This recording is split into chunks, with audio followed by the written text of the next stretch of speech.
kanto ng bayan. May isang kilala, si Makmak ang pangalan. Tahimik at kalmadong mahilig mag-ingay. Laging nasa gilid pero sa bawat galaw ang bangis ay humihimig. Si Makmak, tahimik pero malupit. Sa bawat kilos, walang makakatinag.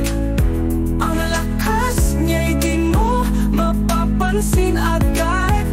Tahimik man siya, pero mabangis at tapat. Sa trabaho man o sa kalye, siya'y respetado. Laging handang tumulong sa lahat, walang kaso. Hindi nagpapasikat, simpleng mamamayan. Pero sa oras ng laban, siya'y tunay na halimaw. Si Makmak, tahimik pero malupit. Sa bawat kilos, walang makakatinag. Ang lakas niya'y di mo mapapansin agad. Tahimik man siya, pero mabangis at tapat.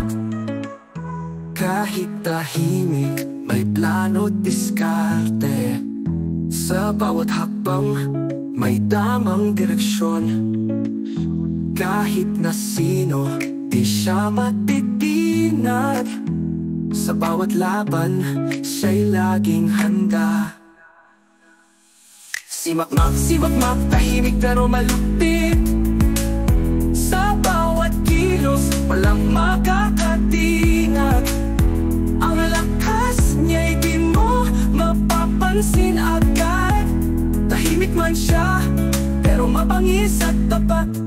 Kaya't kilalanin niyo si Makmak, ang tahimik na matapang. Sa bawat yugto ng buhay siya'y laging umaalagwa. Tahimik man siya, wag niyo maliitin. Dahil si Makmak mabangis at palaban sa lahat ng laban.